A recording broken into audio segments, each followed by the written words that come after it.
वक्त आने दीजिए, जनता जनार्दन है, वो आपको बताएगी कि रगड़ा किस तरह से दिया जाता है। आज आप एक कॉमन सिटीजन से बात करके देखिए, आज बीजेपी का नाम लेने वाला कोई नहीं है। यहाँ पे तो भाजपा का प्रेसिडेंट जो थे वो उन्होंने कहा था कि हम गुजरों को 35,000 मकान देंगे, हम इतने फ्लैट देंगे, इतनी नौकरियाँ देंगे, इतनी ये दे देंगे, खाली लॉलीपॉप देते रहे। उनको शायद चिंता नहीं होगी, बट बाकी जनता पूरी को चिंता है। जो आदमी यहाँ से गांधीनगर से उठ के विजयपुर तक जाता है उस बंदे को चिंता होती है। जो बंदा कठुआ से सांबा से उठ के लखनपुर तक जाता है उसको चिंता होती है। जो बंदा यहाँ से उठ के उधमपुर जाता है जम्मू का आदमी उसको चिंता होती है। उनको नहीं होगी चिंता। अभी नई चिंताएं और गिफ्ट देने वाले हैं इनको। आर्टिकल 370 को महफूज रखने के लिए कौन माना? बीजेपी मानी। स्टोन पेल्टर्स को रिलीज करने के लिए कौन माना? बीजेपी मानी। जितने भी काम कर रहे थे, जो भी प्रोसेसिंग कर रही थी, चीफ मिनिस्ट्री के लिए कौन माना? बीजेपी मानी। इलेक्शन तो करवाते करवाते बहुत देर हो गई, एक 4G तो लाया नहीं गया, स्टेटहुड कहाँ से लाएंगे? क्या आज तक 4G आया? कितनी आवाज़ें उठी, यहाँ का यूथ खज्जल हो गया, स्टडीज़ हो, बच्चों की खज्जल हो। हमारे भाजपा के बड़े लीडर हैं, वो जो इंटरनेशनल बातें करते हैं, उनको तो ज़मीनी सतह का तो कोई मुझे लगता है मालूम नहीं है। ना वो लोगों की नफ्स को पकड़ सकते हैं, ना उनके इमोशंस को पकड़ सकते हैं, ना उनसे बात कर सकते हैं। आपको ये एडमिनिस्ट्रेशन जो लगाई हुई है इस वक्त, एडमिनिस्ट्रेशन जो है ये मेरे नज़रिए से मुझे लगता है ये संघ परिवार के एडमिनिस्ट्रेशन को लगाया गया है कि कोई भी आदमी अगर आवाज़ उठाता है उसे आप सीधा अंदर रख दीजिए, अंदर ठोक दीजिए।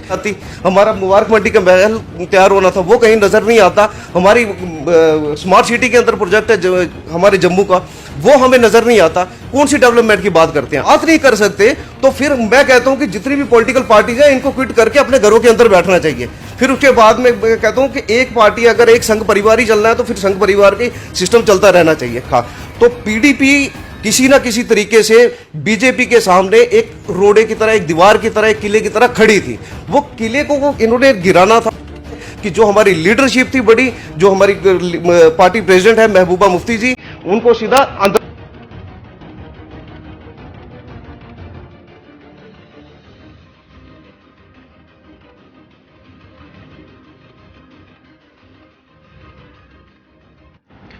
जहां 370 को खत्म हुए 1 साल से ज्यादा हो चुका है।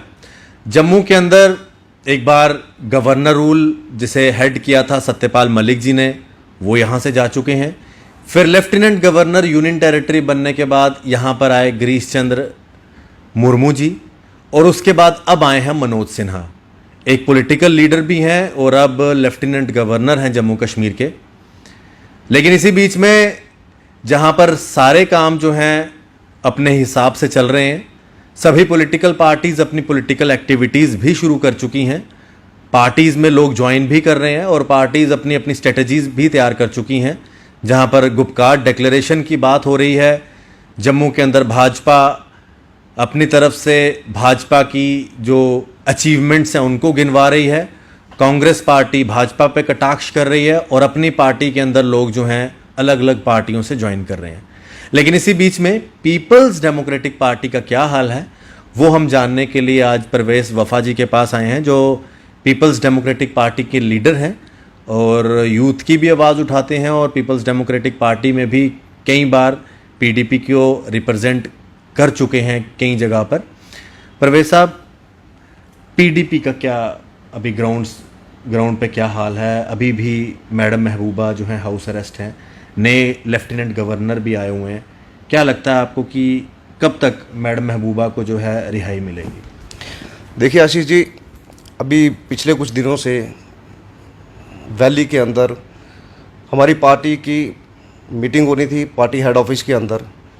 तो जिस वक्त मीटिंग होने लगी तो हमारे लीडर्स जो हाउस अरेस्ट थे, जिनको हाई कोर्ट के अंदर और सुप्रीम कोर्ट के अंदर भाजपा वाले लीडर कुछ कहते थे कि वहाँ पे हालात बिल्कुल सामान्य है, लीडर सब घरों के अंदर खुले हैं, उनको किसी को भी अरेस्ट नहीं रखा गया है। तो वो चीज़ जम्मू कश्मीर ने नहीं बल्कि पूरी दुनिया के अंदर देखा कि कश्मीर के अंदर लीडरशिप को किस तरह से अंदर दबा के रखा हुआ है।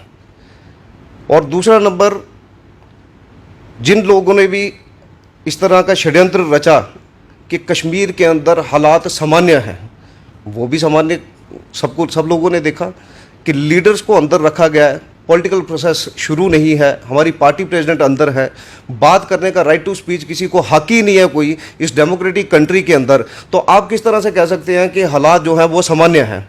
अगर हमारे लीडर्स के घर से अगर वो वीडियोस नहीं आते, वो फोटोग्राफ्स नहीं आते, तो शायद जिस तरह से बाकी लोग भी यकीन कर रहे हैं उसी तरह से आप भी यकीन रखते कि कश्मीर के अंदर वाकई हालात सामान्य है, ये लोग ड्रामेबाजी कर रहे हैं घरों के अंदर। तो दूसरा नंबर, हमारी जो पार्टी प्रेसिडेंट हैं वो अंदर हैं, हम कह रहे हैं कि उनको किस जुल्म के तहत अंदर रखा गया है। हम हमेशा आवाज़ उठाते आ रहे हैं कि उनको रिलीज़ किया जाए। हमारी पार्टी के वर्कर अगर उठता है बाहर आवाज़ उठाने के लिए, उसको भी उठा के थाने के अंदर बंद कर दिया जाता है। एलजी साहब वहाँ के गए थे, हमारे पार्टी के पॉलिटिकल वर्कर्स थे वहाँ पे, जो हमारे डिस्ट्रिक्ट प्रेसिडेंट थे, उन लोगों ने प्रोटेस्ट किया कि हमारी पार्टी प्रेसिडेंट को किस जुर्म के तहत आप लोगों ने अंदर रखा हुआ है, किस जुर्म के तहत PSA लगा के इलीगली डिटेंशन के अंदर रखा गया। जब उन लोगों ने भी आवाज़ उठाई, उनको भी उठा के थानों के अंदर बंद कर दिया गया। क्या इस डेमोक्रेटिक कंट्री के अंदर किसी को हक ही नहीं आवाज उठाने का, बात करने का कोई हक ही नहीं है?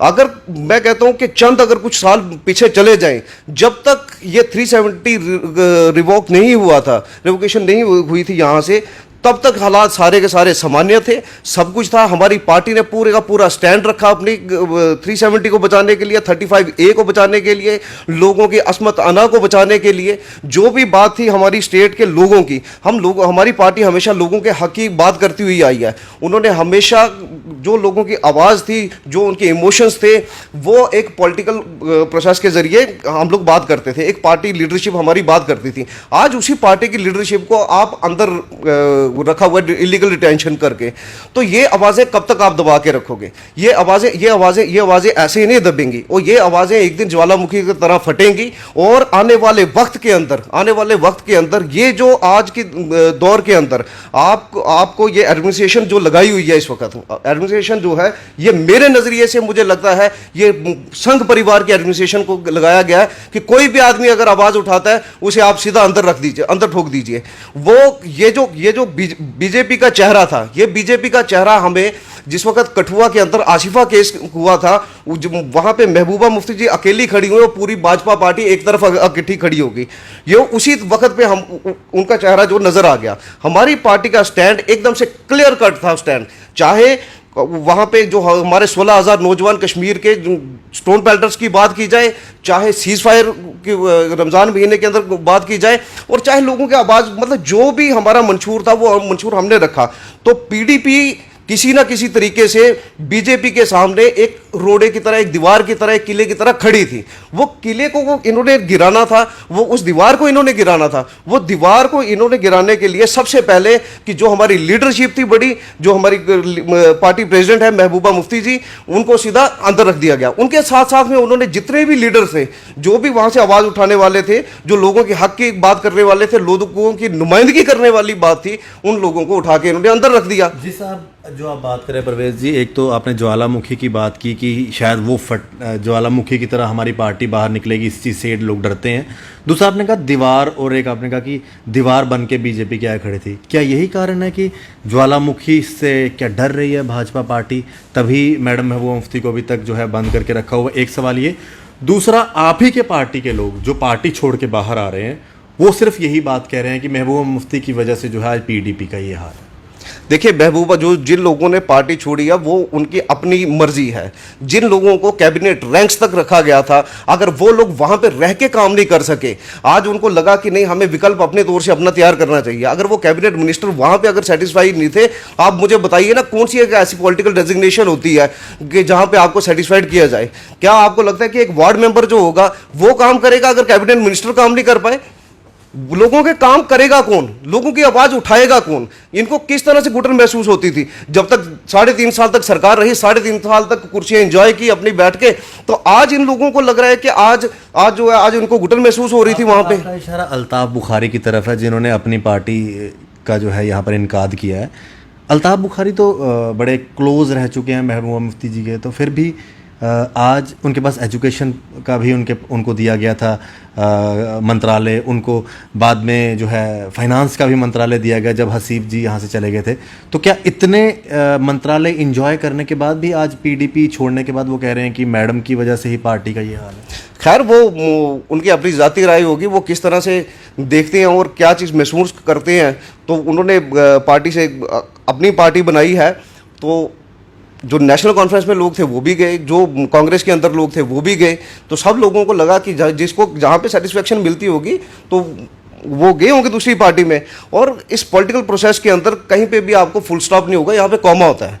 क्या एक डेमोक्रेसी या डेमोक्रेटिक कंट्री के अंदर रह रहे हो तो जहाँ पे आपको दिल करेगा आप जा सकते हो। अगर उनको लगता होगा कि मैं अपनी पार्टी की क्रिएशन कर सकता हूँ तो उन्होंने की होगी क्रिएशन। उनको लगता होगा कि मैं एक विकल्प खड़ा कर सकता हूँ तो उन्होंने एक विकल्प खड़ा किया यहाँ पे। भाजपा के साथ 3 साल किस तरह से आप इस चीज़ को देखते हैं कि आपने भाजपा के साथ 3 साल आपने पीडीपी ने जो है यहाँ पर सत्ता पूरी भोगी और उसके बाद आज भाजपा नहीं पीपल्स डेमोक्रेटिक पार्टी की जो प्रेसिडेंट हैं उनको जो है अभी तक जो है हाउस अरेस्ट करके रखा हुआ है। देखिए, जिस वक्त भाजपा के साथ गवर्नमेंट बनाएगी वहाँ पे कॉमन मिनिमम प्रोग्राम जो है वो तैयार किया गया। कॉमन मिनिमम प्रोग्राम के अंदर सबसे नंबर 1 पे अगर पॉइंट देखेंगे आपको तो वो था 35A आर्टिकल 370 को महफूज देना, यहाँ के लोगों का जो नौकरियां हैं उसको सेव करना, जो ज़मीनें हैं उसको सेव करना। आज आपके पास कोई भी चीज़ एक सेफ नहीं रही। जो 3 साल का उनका वक्त गुजरा वहाँ पे, 3.5 साल का मैं कहूँगा, जो 3.5 साल का वक्त गुजरा, तब तक भाजपा के जो नेता थे यहाँ पे उनको अपनी कुर्सी महफूज लग रही थी। तब तक उनको पीडीपी पार्टी भी अच्छी लग रही थी, तब तक वो चीफ मिनिस्टर भी अच्छी लग रही थी। तो जैसे ही सरकार गिरती है तो उनको वो पार्टी बुरी नज़र आना शुरू हो गई। ये बुरी इसलिए नजर आई कि हमारी पार्टी का जो स्टैंड क्लियर कट था, हमारी पार्टी प्रेसिडेंट महबूबा मुफ्ती का जो क्लियर कट स्टैंड था वो लोगों के हक के लिए स्टैंड था। उनको लगा कि ये कहीं हमारे साथ कहीं पे भी किसी भी जगह के ऊपर कॉम्प्रोमाइज़ नहीं कर रही। उन्होंने जितने भी मैंने आपको पहले भी जिक्र किया कि जो मेन सरकार तोड़ने की वजह रही वो इनको रही कि जो केस आसिफा का केस हुआ, कल तक आसिफा का केस हुआ, उसके ऊपर आवाज़ उठाई। आज आप देखिए उस केस के जब इंसाफ मिला उसकी फैमिली को, उन लोगों को जेल हुई, तो कितना लंबा किस तरह से बीजेपी पूरी की पूरी भाजपा पार्टी पूरी ऑल इंडिया लेवल पे खड़ी होगी एक बच्ची को उसके अगेंस्ट। तो मैं उसी बात पे कहूँगा कि जब महबूबा जी ने उस पर पूरा स्टैंड रखा, उसी तरीके के साथ आज के दौर के अंदर आप देखिए हालात क्या हो रहे हैं। आज 3 लोग शुपैया के अंदर फेक इनकाउंटर के अंदर मारे गए, फेक इनकाउंटर के अंदर मारे गए। आज 28 दिन से उनकी 29 दिन हो गए, आज 29 दिन से उनकी डीएनए रिपोर्ट्स तक नहीं आई। तो वो हमारी बरादरी के थे, वो हमारी गुज्जर बरादरी के लोग थे। तो क्या उन लोगों की फैमिली कभी इंतजार में नहीं थी? उनको तो ये भी नहीं पता था, उनके बच्चे तो कमाई करने के लिए गए थे, काम करने के लिए, मजदूरी करने के लिए गए थे। आज वो कहाँ हैं? आज वो इंतजार में है कि हमारे बच्चों की कम से कम हमारे बच्चों की डेड बॉडीज हमें दी जाए ताकि हम तरीके के साथ उनका जनाजा वगैरह वो करवा सकें, जो भी हमारे मज़हब के तहत जो रीति रिवाज है वो हम कर सके अदा। वो उन लोगों को इंसाफ नहीं हुआ। अगर यही चीज़ें एक पॉलिटिकल पार्टी होती, यहाँ पे चीफ मिनिस्टर होता, क्या आपको लगता है कि उनको इंसाफ ना मिलता? उनको इंसाफ मिलता। उसी तरीके के साथ आज भी आज मैं आशीष जी आपको बताऊंगा, आज बहुत वाकया हुआ कल रात का 8 बजे का। वहाँ पे 8 बजे 6 लोग जाते हैं, हमारी ही बरादरी का लड़का है शबीर, उसको टोकों के साथ कत्ल कर दिया जाता है, उसका मर्डर कर दिया जाता है। 27 साल उम्र है उसकी, छोटे छोटे बच्चियाँ हैं उसकी 2 है। आखिरकार मैं ये सवाल पूछूंगा, कठुआ का केस हुआ वो भी गुजरों के साथ, अगर ये रजौरी का केस हुआ जो शुपैया इनकाउंटर हुआ वो भी गुजरों के साथ, आज अगर केस हुआ ये यहाँ का मंडाल फ्लाई मंडाल का ये भी केस गुजरों के साथ। आखिरकार मुझे बता दो कि गुज्जर क्या हिंदुस्तानी है भी है? आप लोग इसको तस्लीम करती है गवर्नमेंट की नहीं करती? ये बताइए मुझे पहले। गुज्जर क्या नेशनलिस्ट है भी है कि नहीं? मैं तो कहता हूं कि हमें तो यही शक रहता है कि हम क्या हिंदुस्तानी है भी कि नहीं। हमें मानने को कोई तैयार नहीं है। हमारे साथ जहां पे भी होता है, जहां पे भी होते हैं हमारे साथ जुल्म सितम किया जाता है हमारी बरादरी के साथ। गरीब गुरबे लोग हैं, दिन को मेहनत मजदूरी करते हैं, अपनी दूध उठाते हैं, दूध का बिजनेस करते हैं, दूध भी पिलाते हैं, सब कुछ करते हैं और उसके बाद में जुल्म भी सहते हैं। आखिरकार कब तक जुल्म सहेंगे? अगर आवाज उठाते हैं तो ये देशद्रोही हो गए। क्या आवाज उठाना कोई गलत है? अपनी कौम के लिए, अपने लोगों के लिए आवाज उठाना कहां तक गलत है? मुझे बताइए। आज अगर 6 लोगों ने उनका मर्डर किया, कल कौन सा एक्शन ले लिया एडमिनिस्ट्रेशन ने डेवलपमेंट के नाम से? मैं कहता हूँ कौन सी डेवलपमेंट कर ली आप लोगों ने? मुझे डेवलपमेंट बताइए। जो पुराने प्रोजेक्ट्स जो स्टार्ट हुए थे, हमारी डल लेक है वो नज़र कहीं नहीं आती, हमारा मुबारक मंडी का महल तैयार होना था वो कहीं नज़र नहीं आता, हमारी स्मार्ट सिटी के अंदर प्रोजेक्ट है हमारे जम्मू का वो हमें नज़र नहीं आता। कौन सी डेवलपमेंट की बात करते हैं? अनएम्प्लॉयमेंट इतनी पीक पे है, 2.5 करोड़ से ज़्यादा लोग ऑल ओवर इंडिया के अंदर अनएम्प्लॉयड हो चुका है। अगर आप 2.5 into 4 करें तो आपको बताइए 10 करोड़ लोग तो वैसे सड़कों पे आके भुखमरी के अंदर आ गए। यहाँ पे फाइनेंस डिपार्टमेंट ऑर्डर निकालता है, फाइनेंस डिपार्टमेंट ऑर्डर निकालता है कि हम नई रिक्रूटमेंट पॉलिसी अभी नहीं करेंगे, नई लोगों को नौकरियां नहीं देंगे। ऑलरेडी जिन लोगों के पास नौकरी थी उनसे छीन गई, नई आप नौकरी दे नहीं रहे तो भुखमरी नहीं होगी, क्या होगी? जीडीपी ग्रोथ आपकी हमारी इंडिया की बांग्लादेश और श्रीलंका से भी हमारी बुरी हालत है। आप फिर बोलते हो कि नहीं कोई बात नहीं करेगा। अगर बात नहीं कर सकते तो फिर मैं कहता हूं कि जितनी भी पॉलिटिकल पार्टीज हैं इनको क्विट करके अपने घरों के अंदर बैठना चाहिए। फिर उसके बाद में कहता हूं कि एक पार्टी अगर एक संघ परिवार ही चलना है तो फिर संघ परिवार के सिस्टम चलता रहना चाहिए। यहां पे एडमिनिस्ट्रेशन लेवल पे आप देखिए टोटली फेलियर मैं कहूंगा इसको। लोगों का कोई एक छोटे से छोटा काम को भी अगर लेके जाते हैं तो वो काम नहीं होता। हमें बड़ी उम्मीद थी कि चलो एलजी साहब आए, एक पॉलिटिकल आदमी है, वो एक नई प्रोसेसिंग शुरू करेंगे किसी ना किसी तरीके से। अगर वो पॉलिटिशियन रही है उनको पता है कि लोगों का और एक लीडर के बीच में तालमेल किस तरह का होता है। लोगों को कोई भी काम होता है वो फ्रीली उनके लीडर के घर के अंदर दिन रात 24 घंटे दरवाजे खुले उनके लिए, सीधा जाके अपने लीडर को पकड़ के जाके काम करवा सकते हैं। बट आज आप बताइए किस के किस सेक्रेटरी के किस कमिश्नर के घर पे आप जा सकते हैं किसी के बात करने के लिए? कोई बात नहीं हो सकता। दुनिया सफर कर रही है। टोल के रिगार्डिंग जो टोल कमेटी है वो पूरी की पूरी बैठी हुई है। टोल कमेटी को उठाने के लिए पुलिस डंडे चलाने पे मजबूर है, बट सोशल डिस्टेंसिंग का उनको बहाना रखने सोशल डिस्टेंसिंग नहीं है जी। 10-15 आदमी बैठे हुए, 15 आदमी वो भी एसओपीज को फॉलो करके बैठे हुए, उन पे लाठियां बरसाई जा सकती हैं।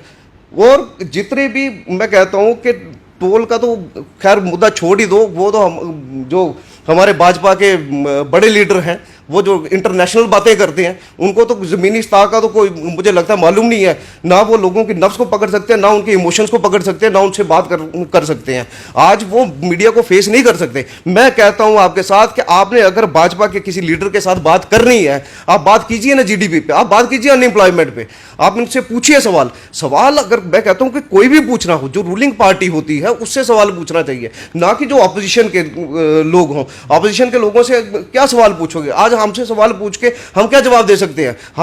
हम सिर्फ इतनी बात कर सकते हैं कि लोग आज भुखमरी की ओर दौड़ रहे हैं। लोगों को एम्प्लॉयमेंट चाहिए, रिस्क रोटी चाहिए उनको अपने घर के अंदर। मैं कहूँगा कि ये सवाल लोगों के हैं, ये मैं आपके माध्यम से एडमिनिस्ट्रेशन तक पहुंचाना चाहता हूं। और उसके बाद में आपने मेन जो रखा कि हमारी पार्टी लीडर का, मैं कहता हूं कि मैं ही नहीं कहता बल्कि हर एक बच्चा जो आज जम्मू कश्मीर के अंदर है सूझबूझ रखने वाला, उसे मालूम है कि हमारी इज्जत 370 थी जो इन्होंने ख़त्म किया। तो आज हम 370 के पीछे लड़ाई कर रहे हैं। साल पॉलिटिकल पार्टी मीट भी होगी। गुपकार डिक्लेरेशन पे आप लोग बात करते हैं कि गुपकार डिक्लेरेशन पे क्या है। 8 पॉलिटिकल पार्टीज आ रही हैं, वो बात कर रही हैं। किसके लिए बात कर रही हैं? वो लोगों के लिए बात कर रही हैं, वो लोगों के हक की आवाज़ की बात कर रही हैं। मैं आशीष जी हमेशा हर इंटरव्यू के अंदर यही बात कहता हूँ कि बेसिकली ये थी मुस्लिम मेजॉरिटी स्टेट। इस मुस्लिम मेजॉरिटी स्टेट को इसको माइनॉरिटी के अंदर लाना था, इस वजह के साथ 370 आर्टिकल 35A को ख़त्म किया गया। इसी पार्टी के साथ आपने 3 साल जो है सरकार भी चलाई है। क्या वो आपका डिसीज़न गलत था? क्या भाजपा आपके साथ आके उसने पीडीपी की जो आइडेंटिटी को ख़त्म कर दिया? देखिए, किसी भी पॉलिटिकल पार्टी की कभी आइडेंटिटी ख़त्म नहीं होती। ये पार्टी को मुफ्ती सैयद ने बनाया था। आज हर घर के अंदर, गली नुक्कड़ के अंदर बहुत सारे, मैं कहता हूँ कि लाखों करोड़ों वर्कर हैं। ये बात मत भूलिए कि 20 या 22 या 25 लोग आपकी पार्टी से निकल गए तो पार्टी खत्म होगी। आज पार्टी का कैडर हमारे साथ है। मैं कहता हूँ आप हमारी पार्टी लीडर को छोड़िए, राइट टू स्पीच करने दीजिए, लोगों को बात करने दीजिए, आपको खुद मालूम हो जाएगा। हमारा ये सवाल रहेगा भाजपा वालों से या central home minister of India से कि भाई हमारी पार्टी लीडरशिप को क्यों रिलीज नहीं किया जा रहा। ये सवाल आपको हमसे नहीं बल्कि भाजपा वालों से करना चाहिए। क्यों? जहां पे बाकी के पार्टी लीडर सारे के सारे छोड़ दिए गए, हमारी पार्टी लीडर को क्यों नहीं छोड़ा जा रहा? ये सवाल आपको सरकार से करना चाहिए, ये सवाल आपको हमसे नहीं करना चाहिए। ये शायद आपने सुना नहीं है, मैंने ये सवाल कई बार भाजपा के नेताओं को पूछा है। जो पार्टी प्रेसिडेंट है उनको भी पूछा है, वो तो वैसे हर बात का जवाब मजाक में ही देते हैं। उनका तो हर बार ये कहना है कि अच्छा है वो बंद है, ठीक है वो बंद है, वो बंद ही रहना चाहिए, अले और रगड़ा देना है, मतलब इस तरह की बातें वो बोलते हैं। वक्त आने दीजिए, जनता जनार्दन है, वो आपको बताएगी कि रगड़ा किस तरह से दिया जाता है। आज आप एक कॉमन सिटीजन से बात करके देखिए, आज बीजेपी का नाम लेने वाला कोई नहीं है। ये चंद कुछ लोग आपको दिख रहे हैं, सिर्फ एक क्रिएशन की जा रही है। मैंने आपको पहले भी कहा कि आज जो सिस्टम एक बनाया जा रहा है वो एक हवा जिस तरह से क्रिएट किया जा रहा है, वो क्रिएट किया जाता है सोशल मीडिया के ज़रिए। छोटा सा काम करो, उसे बड़ा चढ़ा कर बताओ। मैं कहता हूँ जिन मुद्दों पे आज बात करनी चाहिए उन मुद्दों पे बात करने के लिए कोई राज़ी नहीं है। आप जा रहे हैं, यहाँ के एडमिनिस्ट्रेशन जो है वो विजिट करिए फलां जगह पे, फलां जगह, ढिमकान जगह पे, बट ग्राउंड रियलिटी तो देखो। ग्राउंड रियलिटी है क्या है?